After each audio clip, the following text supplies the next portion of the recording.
فرزند زہرا یہ حالات برے ہیں. کاشانۂ بصیرت ویب سائٹ، واٹس ایپ اور یوٹیوب چینل پر مشتمل ایک ایسا مکمل پلیٹ فارم جس پر محروم بصارت کے لیے بالخصوص اور تمام افراد کے لیے بالعموم سینکڑوں کی تعداد میں مستند اسلامی کتب دستیاب ہیں. لہذا گزارش ہے کہ آپ اپنی ذمہ داری نبھاتے ہوئے کاشانۂ بصیرت کی ویب سائٹ کو وزٹ، واٹس ایپ چینل کو فالو اور یوٹیوب چینل کو سبسکرائب کرنے کے ساتھ ساتھ بیل آئیکن کو پریس کیجئے تاکہ آپ علم کے حصول کے ساتھ ساتھ مذہب اہل بیت کی اشاعت میں بھی اہم کردار ادا کرتے رہیں. کاشانۂ بصیرت. حالات برے ہیں. بسم اللہ الرحمن الرحیم. السلام علیکم سامعین. کاشانۂ بصیرت کے اس پلیٹ فارم پر جس کتاب کو ہم پڑھ رہے ہیں میزان الحکمت جلد والیوم 1، اور اس کتاب کو پڑھتے ہوئے یہ ہمارا آخری ریڈنگ کا پارٹ ہے جس کا نمبر ہے 39، اور یہاں پر ہم حرف سے پر پہنچ گئے ہیں اور اسی نشست میں اس کو مکمل کریں گے. اور یہ حرف سے جو یہاں پر الفاظ ہیں ان کے حوالے سے ہم احادیث بھی پڑھیں گے اور قرآن مجید کی آیات بھی. اور یہ میں بھی بتا دوں کہ اس فصل میں اس باب میں یعنی سا سے شروع ہونے والے الفاظ، اس میں 2 فصول ہیں. پہلی ہے، اس کا عنوان ہے ثواب، اور دوسری ہے سورہ سے واو رے ہے، جس کے مطلب بریکٹ میں لکھیں انقلاب. آئیے کتاب کے صفحہ 814 پر سے ریڈنگ کا آغاز کرتے ہیں، اور کیونکہ 813 پر صرف تفصیل لکھی ہوئی ہے کہ باب سا اور اس کے فصول کے نام ہیں. تو یہاں پر سب سے پہلے ثواب کے حوالے سے قرآن مجید کی کچھ آیات ہیں. سورہ کہف کی آیت 46 ہے کہ ترجمہ کے اور باقی رہنے والی نیکیاں تمہارے پروردگار کے نزدیک ثواب میں اس سے کہیں زیادہ ہیں اور تمنا و آرزو کی راہ میں بھی بہتر ہیں. اس کے بعد سورہ مریم کی آیت 76، اور باقی رہ جانے والی نیکیاں تمہارے پروردگار کے نزدیک ثواب کی راہ سے بھی بہتر ہے اور انجام کے اعتبار سے بھی.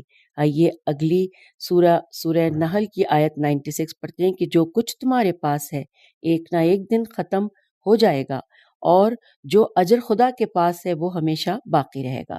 اور اب اس حوالے سے احادیث ہیں.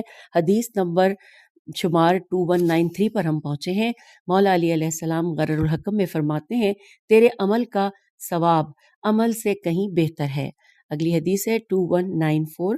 مولا علی علیہ السلام فرماتے ہیں کہ اگر شوق و عشق میں ڈوبے ہوئے جلد ملاقات کے خواہاں شخص کی مانند فریاد کرو اور مغموم و محزون کی مانند دعا مانگو کہ تمہیں خدا کا قرب حاصل ہو جائے اور اس کے نزدیک تمہارے درجات بلند ہوں، یا تمہارے وہ گناہ معاف کر دے جنہیں کرامن کاتبین نے لکھ لیا ہے اور ملائکہ نے محفوظ کر لیا ہے، پھر بھی یہ سب کچھ کم ہوگا اس سے کہ جس ثواب کی تمہارے لیے مجھے امید ہے یا جس عذاب کے بارے میں مجھے تمہارے لیے خطرہ ہے. حوالہ کتاب اعمال مفید صفحہ نمبر 95. اگلی حدیث ہے 2195 پر. مولا علی علیہ السلام غرر الحکم میں فرماتے ہیں آخرت کا ثواب دنیا کی سختیوں کو بھلا دیتا ہے. اور آئیے اگلی حدیث پڑھتے ہیں. 2196 نمبر ہے. لکھا ہے اللہ تعالیٰ نے اپنی اطاعت پر ثواب اور اپنی معاصیت پر عذاب مقرر فرمایا ہے. اپنے بندوں کے لیے اس کا ثواب عذاب سے زیادہ ہوتا ہے، اور اپنے زیادہ سے زیادہ بندوں کی جنت میں لے جانے کی کوشش ہوتی ہے. حوالہ کتاب نہج البلاغہ جلد نمبر 6 اور صفحہ 114. اور اسی طرح نہج البلاغہ شرح نہج البلاغہ ابن ابی الحدید جلد نمبر 19 اور صفحہ 298. اور یہ ہم نے مولا علی علیہ السلام کا کلام پڑھا تھا. اب آئیے اگلا عنوان ہے سختی پر ثواب ملتا ہے. یہاں پر یہ جو 4 احادیث ہیں یہ چاروں مولا علی علیہ السلام نے کتاب غرر الحکم میں فرمائی ہیں، اور اس میں کیونکہ کتاب کے صفحہ نمبر موجود نہیں ہے اس لیے ایک ہی حوالہ ہے، یعنی مولا علی علیہ السلام کی کتاب غرر الحکم کی یہ 4 احادیث. آئیے ہم نمبر بار پڑھتے ہیں. 2197 ثواب سختیوں سے متناسب ہوتا ہے. 2198